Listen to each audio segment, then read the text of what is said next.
en nuestras vidas. Yo tengo aquí en Estados Unidos, puede ser una rivalidad entre diferentes universidades, los equipos profesionales de fútbol americano o de soccer, como le dicen en el fútbol, como nosotros lo sabemos, de Sudamérica y de América Central. Pero hemos visto ese tipo de rivalidad en nuestras vidas. Para mí puedo recordar una que pasó cuando estábamos en Uruguay. Superó todo lo que he visto aquí en Estados Unidos. Porque cuando vivíamos en Uruguay, cuando llegamos del avión, después de eso, Uruguay tenía 2 equipos de fútbol que tenían una presencia nacional para ellos. Podía ser seguir a uno de los equipos locales, pero también ibas a tener uno de los equipos nacionales que ibas a seguir. Y era el tipo de rivalidad que causaba divisiones en las familias. Pues quizás en su país de nacimiento pueden pensar, oh, nosotros también tenemos eso. Pero allá tenías que seguir a Nacional o Peñarol. Tenía que elegir uno. De hecho, esta rivalidad era tan grande que incluso envolvió a nosotros como extranjeros. Teníamos que decidir, aunque no teníamos idea de qué equipo era cuál. Decidí Peñarol. Pero mucha de la iglesia era de Nacional. Y no le gustaban eso, pero digo, ellos son americanos, no saben nada. Eso es lo que ellos pensaban. Y decidimos elegir eso. Aquí en Estados Unidos tenemos algunos así. Michigan State. Tenemos algunos que son, la división es fuerte porque quizás están cerca de uno al otro o quizás es otro, algo así. Pero lo que vemos aquí en Efesios 2, 11 a 22, vemos Pablo describiendo una rivalidad compleja y hostil que existía entre judíos y los que no eran judíos, los gentiles. Y realmente lo que vemos aquí, los gentiles no conocían al Dios de Israel, no seguían los mismos rituales y costumbres que diferenciaban a Israel y no podían jactarse de rastrear su linaje hasta Abraham, Isaac y Jacob. Pues sin duda esto parecería un obstáculo insuperable para que 2 grupos de personas muy distintos puedan interactuar entre sí de forma amorosa. Y si no sabíamos que Dios iba a hacer la obra, es algo que nunca iba a pasar. Sin embargo, sabemos a través de la palabra de Dios y en este pasaje que Cristo ha hecho precisamente eso por estos grupos. Y si conocemos a Cristo como nuestro Salvador, una vez fuimos parte de esta rivalidad hostil, alienados, pero ahora estamos reconciliados juntos por medio de Cristo. Vemos en este pasaje, un comentarista dijo, había un propósito vertical y horizontal en la muerte de Cristo. Por la cruz no solo somos reconciliados con Dios, sino también con los demás. Y nuestra idea principal de hoy es que aunque previamente estábamos alejados de Dios y de su pueblo, a través del sacrificio de Cristo, somos reconciliados con Dios los unos con los otros. Pablo nos da 3 grandes recordatorios que vamos a mirar en este pasaje para acercarnos a Dios y su obra en Cristo por nosotros. Primeramente vemos versículos 11 y 12. ¿Quiénes éramos antes?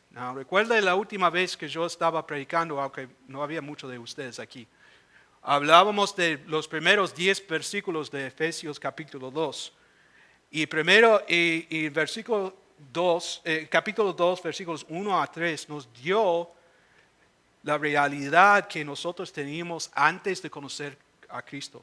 porque éramos muertos. Versículo 1 dice, y Él les dio vida a ustedes que estaban muertos en sus delitos y pecados, en los cuales anduvieron en otro tiempo según la corriente de este mundo, conforme al príncipe de la potestad del aire, el espíritu que ahora opera en los hijos de desobediencia. Entre ellos también todos nosotros en otro tiempo vivíamos en las pasiones de nuestra carne, satisfaciendo los deseos de la carne y de la mente, y éramos por naturaleza hijos de ira, lo mismo que los demás. Realidad, éramos muertos en nuestros delitos y pecados. Eso fue nuestra realidad. Sin Cristo no podemos hacer nada. Y versículos 1 a 3 nos da eso. Ahora, en versículos 11 y 12, Pablo vuelve a esta idea.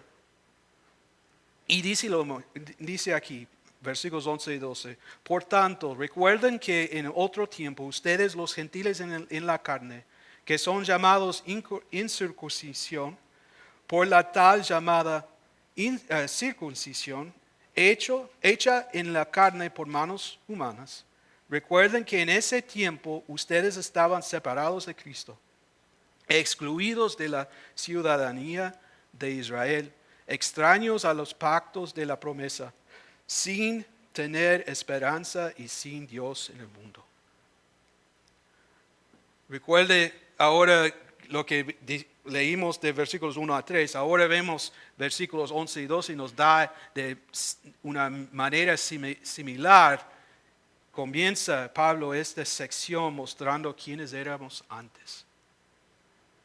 Pablo les escribe principalmente a creyentes gentiles en Éfeso, y los que estamos aquí en este cuarto, probablemente muchos de nosotros somos lo que no somos judíos, somos gentiles.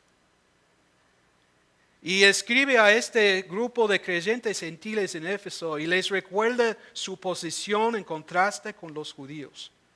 Antes de llegar a conocer a Cristo, estos gentiles estaban alejados de Él y de su pueblo. Ellos no sabían nada de Cristo. No conocían el Antiguo Testamento. No conocían a la ley de Moisés. No conocían lo que Dios estaba haciendo. Ellos estaban fuera de eso. Y vemos aquí en versículos 11 y 12 que primeramente ellos estaban sin Cristo. Estaban literalmente sin Cristo, separados de Cristo, de la promesa del Mesías que los judíos conocían. Pablo escribe acerca de los judíos con respecto a su posición en Romanos 9, 4 y 5. Y dice, hablando de ellos, porque son israelitas, a quienes pertenece la adopción como hijos, y la gloria, y los pactos, la promulgación de la ley, el culto y las promesas, de quienes son los patriarcas, de quienes según la carne procede el Cristo, el cual está sobre todas las cosas, Dios bendito por los siglos, amén. Lo que vemos aquí, los judíos tenían algo que realmente los gentiles no sabían, y no tenían, y no sabían nada de Cristo el Mesías. También, y podemos también pensar en esto, estaban sin ciudadanía, extranjeros. Cada uno de nosotros en este salón hoy somos extranjeros. Si conocemos a Cristo, espiritualmente estamos extranjeros en este mundo. Un día vamos a ir a nuestro hogar. Pero ahora estamos como extranjeros. Pero también físicamente hay gente aquí que son extranjeros a este país, ¿no? Vinieron por primera vez. Están aquí y yo puedo, aunque yo soy ciudadano de aquí, yo también puedo mirar atrás a mí cuando era niño y tener que ir a otro país y vivir en otro país donde yo no tenía todas las cosas que puede ser que yo podía tener como un ciudadano de ese país. Yo recuerdo, llegué al punto, me gustaría ir a trabajar, 18 años, pero tuvimos que no trabajar mientras vivíamos en Uruguay, porque no pudimos quitarle al trabajo a un ciudadano de ese país mientras vivía allá. Y podemos pensar todas las cosas que son extrañas para nosotros también. Aquí, el idioma está extraño. Las costumbres que tenemos, las costumbres eran extrañas, quizás están ahora para ustedes. La comida puede ser extraña, algunas cosas. Todo tipo de cosas con los que no estamos familiarizados o a las que no podemos adaptarnos de inmediato. El punto de Pablo es que dirigirlos de regreso a cómo solían ser y cómo eran antes de conocer a Cristo. Él está mirando a ellos y dice, ustedes antes estaban sin Cristo. Ustedes antes eran extranjeros, sin ciudadanía. Y también vemos que estaban sin esperanza y sin Dios. Termina el versículo 12 de esa manera, sin tener esperanza y sin Dios en el mundo. Un escritor afirma lo que dice Pablo acerca de estar sin esperanza y sin Dios. Dice, permítanme resumirlo de esta manera. No conocen a Dios y no tienen comunión con Dios. Por lo tanto, se encuentran sin toda la ayuda, toda la paz y todo el gozo que provienen del conocimiento de Dios y la fe en Él. Realmente es algo para nosotros que no tenían eso. Ellos estaban sin esperanza y sin Dios. Otro hombre escribió que él quiere que se den cuenta, hablando de Pablo, que les recuerda a los efesios lo que se ha hecho por ellos en Cristo. Él quiere que se den cuenta de la grandeza de su salvación. Esa es la mirada que Pablo tiene para ellos, que él quiere que ellos vean este gran foto, como decir, o un gran visual de lo que Dios ha hecho para ellos en Cristo. Pero antes de llegar allá, para que ellos puedan verlo, necesitan ver también de dónde vienen. Cada uno de nosotros también tenemos que recordar. Muchas veces tenemos quiero olvidar el pasado. Pero en realidad debemos mirar atrás y dar gracias al Señor a donde estamos ahora. No olvidamos del pasado, sino ese pasado ahora nos da más orgullo por el Señor, más de algo para nosotros dar gracias a Él. Porque mira dónde estaba, ahora mira dónde estoy. Mira dónde voy a ir. Tengo que dar gracias a Él por Él. Pero este hermano afirma que dice, quiero que se den cuenta de que ahora se han convertido en conciudadanos, coherederos de los santos y de la familia de Dios. Es lo más asombroso que jamás podría haber sucedido. La única manera en que pueden entenderlo es experimentando algo de la grandeza extraordinaria del poder de Dios para con nosotros los que creemos. No es solo el poder que nos levanta de la muerte y del pecado, es un poder que supera esta tremenda cuestión de cómo aquellos que están fuera de la relación de pacto pueden alguna vez ser incorporados a ella. Entonces continúa explicándolos y exponiéndolos. Ningún hombre jamás se regocijará en Cristo como debería, a menos que se dé cuenta de cuál era su posición antes de convertirse en cristiano. Realmente este es el mayor problema que podemos tener, porque no vemos la grandeza de lo que Cristo ha hecho por nosotros, porque no recordamos lo que éramos en el pasado. Pero vemos quiénes éramos antes también, versículos 13 a 18 nos da otra vez lo que Cristo hizo por nosotros. Aquí en estos versículos podemos ver versículos 13 a 18, voy a leerlos ahora. Pablo ahora dirige su atención del antes hasta aquí y ahora.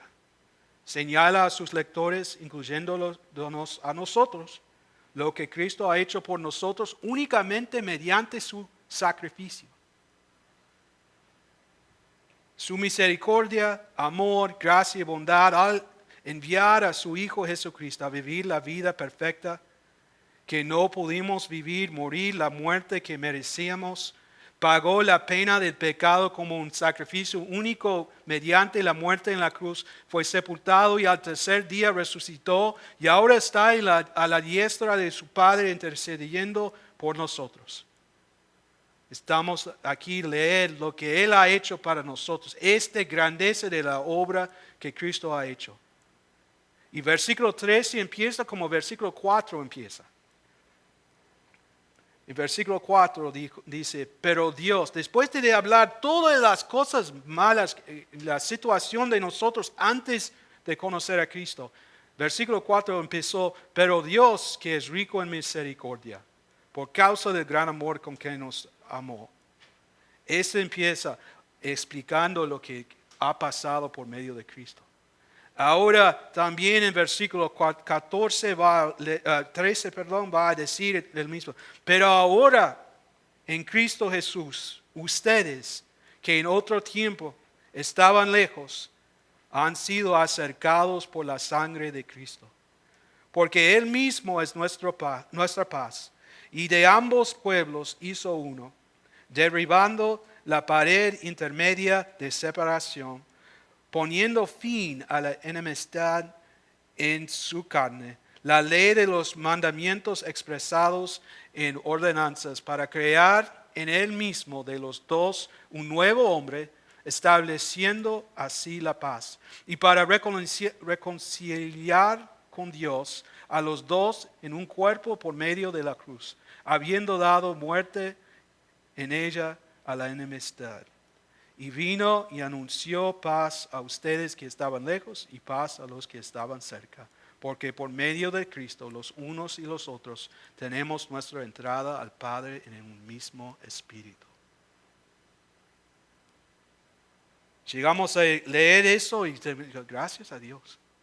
Realmente, gracias a Dios.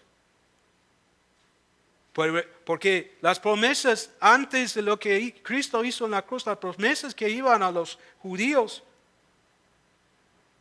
eran algo que nosotros no sabíamos nada de eso. Pero en ese sacrificio final de Jesús en la cruz, satisfacer todo lo que Él hizo, por lo que Él hizo, satisfacer todas las promesas, y ahora todos nosotros estamos juntos en Él. Gracias a Dios por eso. Queremos también mirar, Pablo escribió en 2 Corintios 5:21, dice, al que no conoció pecado, hablando de Jesús, lo hizo pecado por nosotros, para que fuéramos hechos justicia de Dios en Él. Otro dijo, por la sangre de Cristo podemos acercarnos a Dios. Solo por su sangre podemos reconciliarnos con Dios. Históricamente, Cristo murió en la cruz. Fue público y visible. No estaba en una colina lejos de la vista de la gente. Su muerte sería como si crucificara a alguien hoy en un centro comercial. Teológicamente, Cristo murió a favor de los pecadores. Él soportó nuestro castigo. Él tomó nuestro lugar para que pudiéramos ser declarados justos. Recibimos los beneficios del perdón, la justicia y la nueva vida. Experiencialmente encontramos el efecto de la cruz por nuestra unión con Cristo. Note que es en Cristo que experimentamos los beneficios de su sangre derramada. Hubo un evento pasado que se vive en el presente. Esto es lo que hoy nos da paz con Dios y con los demás. Primeramente porque lo que Él hizo para nosotros. Y ahora quiero parar un momento. Voy a decir lo que estaba leyendo antes. Lo que Jesucristo hizo para ti y para mí. Es algo que nosotros cada uno tenemos que conocer a Él. Aceptar a Él como Salvador y Señor. No es algo que va a pasar sin Él está llamando a nosotros por medio de su palabra. De cambiar nuestra dirección en nuestro pecado, dejarlo atrás y mirar a Él por nuestra salvación. No es algo que yo hice, no es algo que tú haces, solo lo que Dios hace por medio de su Hijo Jesucristo y por medio del Espíritu Santo. Y damos gracias que eso es solo eso. Si no conoces a Cristo como su Salvador y Señor, a cada uno acá le gustaría darle la información sobre nuestro Señor que está en su palabra para que pueda conocer a Él. Pero vamos ahora a lo que Cristo hizo para nosotros, versículos 13 a 18. También nos trajo paz. Pablo afirma aquí en el versículo 14, porque Él mismo es nuestra paz. La paz, la que necesitamos, lo que yo necesito, se encuentra en la persona de Jesucristo. Él es el pacificador que trajo esa paz entre Dios y el hombre y a través de su sacrificio. El Antiguo Testamento lo señala, los evangelios lo afirman y las epístolas lo explican. Isaías 9, 6 y 7 dice, porque un niño nos ha nacido, un hijo nos ha sido dado, y la soberanía reposará sobre sus hombros, y se llamará su nombre admirable consejero. Dios poderoso, Padre eterno, príncipe de paz. El aumento de su soberanía y de la paz no tendrán fin. Jesús dice en Juan 14, 27, la paz les dejo, mi paz les doy. No se la doy a ustedes como el mundo la da. No se turbe su corazón ni tenga miedo. También Pablo dice en Romanos 5, 1 y 2, por tanto, habiendo sido justificados por la fe, tenemos paz para con Dios por medio de nuestro Señor Jesucristo, por medio de quien también hemos obtenido entrada por la fe a esta gracia en la cual estamos firmes y nos gloriamos en la esperanza de la gloria de Dios. Así que vemos que Él nos da paz y nos trajo paz, también Él nos hizo uno. Pablo continúa mostrándonos lo que Cristo ha hecho para hacer de los dos rivales, judío y gentil, ahora uno solo, derribando la pared intermedia de separación. Uno de los pastores antiguos se llama John R. Stott, explicaba la imagen sobre la que Pablo está escribiendo, y todos los judíos y gentiles, si alguna vez haya estado en Jerusalén, entendería en este versículo. Y está hablando del templo que estaba construido en Jerusalén por Herodes. El edificio del templo en sí fue construido sobre una plataforma elevada. A su alrededor estaba el patio de los sacerdotes, al este de esto estaba el atrio de Israel, más allá al este el atrio de las mujeres, así, pasando uno y después el otro y después el otro. Estos tres atrios estaban todos en la misma elevación que el templo mismo. Desde este nivel se descendía 5 escalones hasta una plataforma amurallada, y luego del otro lado de esa pared, 14 escalones más hasta otra pared, más allá del cual estaba el atrio exterior, el atrio de los gentiles. Lo que es interesante en eso, este era un atrio espacioso que rodeaba el templo y sus atrios interiores. Desde cualquier parte los gentiles podían mirar hacia arriba y ver el templo, pero no se les permitía acercarse. Así que, como haciendo así, y yo podía entrar a este atrio y estar ahí, mirar para arriba, ver al templo, pero nunca podía entrar. Ese fue parte de los gentiles. Y lo que vemos aquí también que llega es, se colocaron avisos de advertencia, escritos en griego y latín, a intervalos, y se encontró un griego, ellos encontraron una excavación arqueológica que decía lo siguiente: Ningún extranjero puede entrar dentro de la barrera y el recinto alrededor del templo. Cualquiera que sea sorprendido haciéndolo tendrá la culpa de la muerte resultante. Iba a morir. Si entraba al las otras partes del templo, los otros atrios, si entraron al templo, iba a morir. Así que este fue lo que ellos vieron como gentiles, también los judíos. Vemos esa rivalidad que había entre uno y el otro. Pero por medio de Jesús, los dos eran uno.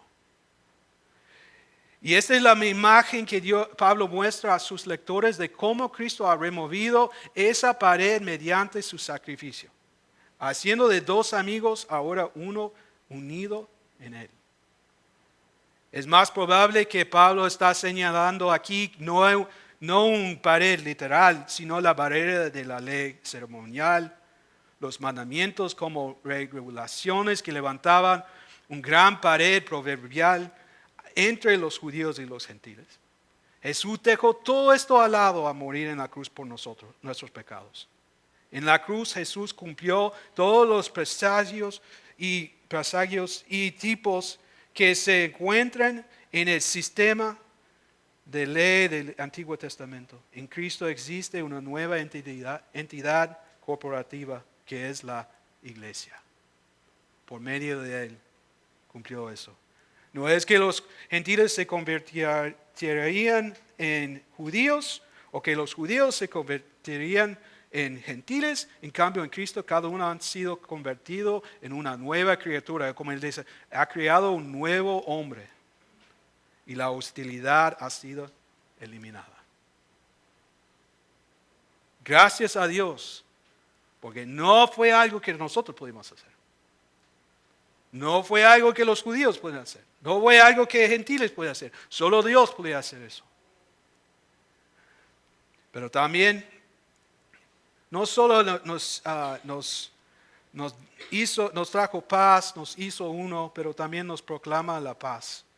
Pablo continúa señalando que la paz que se encuentra en el sacrificio de Cristo es algo que debe proclamarse como Él lo hizo. Para nosotros que conocemos a Cristo como nuestro Salvador, predicamos la paz que solo puede venir a través de Él. El mundo quiere paz, ¿no? Sí. El mundo quiere paz y podemos ver la desesperación de la gente que la desea, incluso ahora con los acontecimientos que están sucediendo en Israel con una guerra. Es una guerra que posiblemente podría crecer e incluir a más países. Pero la única paz que puede satisfacer es la paz que debemos proclamar de las buenas nuevas de Jesucristo. Esta es la única paz que va a cambiar a la gente. Y el mundo entero necesita el Evangelio. Pablo dice en Romanos 10, 14 y 15, ¿cómo pues invocarán a aquel en quien no han creído? ¿Y cómo creerán en aquel de quien no han oído? ¿Y cómo oirán sin haber quien les predique? ¿Y cómo predicarán si no son enviados? Tal como está escrito, cuán hermosos son los pies de los que anuncian el evangelio de bien. Pablo agrega que estas buenas nuevas fue predicado a los que estaban lejos y a los que estaban cerca. Los que estaban lejos, los gentiles, los que estaban cerca porque tenían la ley, podían ver lo que necesitaban, sabían que venía un Mesías. Eran los judíos. Si conocemos a Cristo, debemos ser fieles para compartirlo también. Y eso es algo para cada uno de nosotros, que si conocemos a Cristo como nuestro Salvador, Señor, queremos compartir lo que Él ha hecho para nosotros con otra gente. Queremos invitarlos, queremos dirigirlos a la palabra de Dios para que puedan saber quién es este Cristo que ha cambiado a mí y puede cambiar a ti. versículos 19 a 22, terminamos con quiénes somos ahora. Miraron quiénes éramos atrás. Miramos lo que Cristo ha hecho para nosotros. Y ahora miramos aquí dónde estamos ahora. Y vamos a estar siempre. Efesios 2, 19 a 22. Vamos a leer los versículos aquí. Dice, así pues ustedes ya no son extraños ni extranjeros, sino que son conciudadanos de los santos y son de la familia de Dios. Están edificados sobre el fundamento de los apóstoles y profetas, siendo Cristo Jesús mismo la piedra angular, en quien todo el edificio bien ajustado va creciendo para ser un templo santo en el Señor. En Cristo también ustedes son juntamente edificados para morada de Dios en el Espíritu.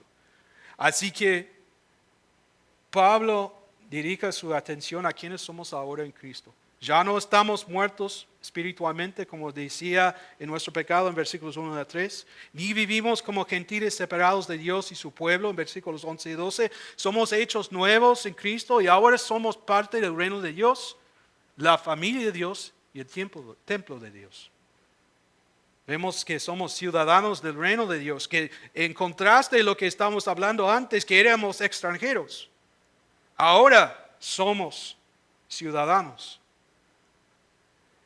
No son extranjeros, ya no son extranjeros ni extraños. Somos ciudadanos plenos en Cristo como parte de la nueva comunidad que es la iglesia.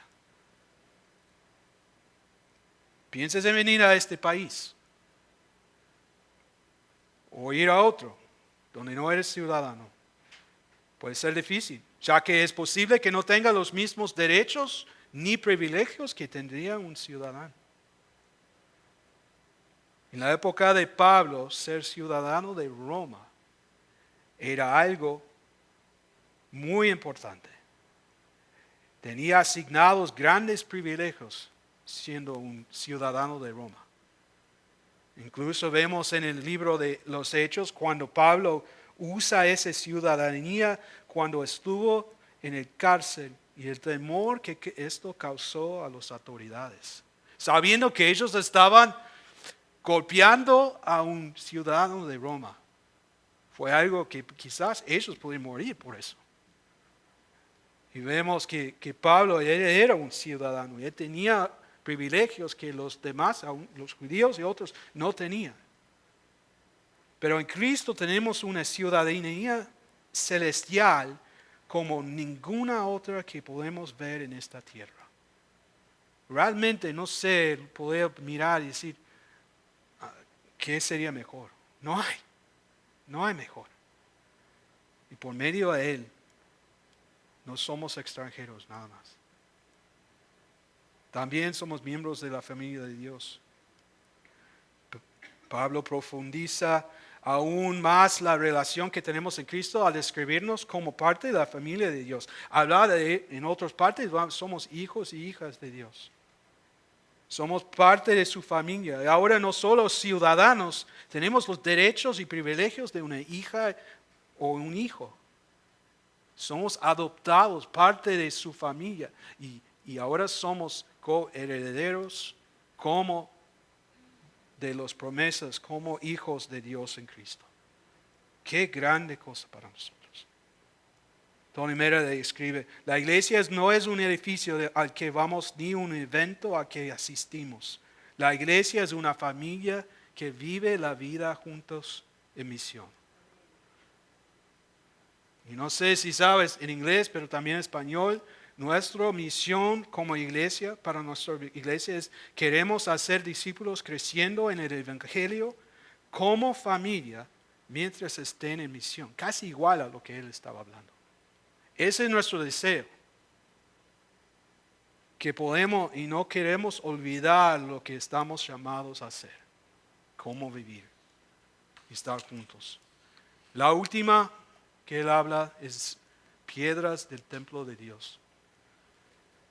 El apóstol Pedro también nos describe como piedras vivas. Pablo habla aquí de que somos piedras están edificados sobre y dice, perdón, 20, ahí está.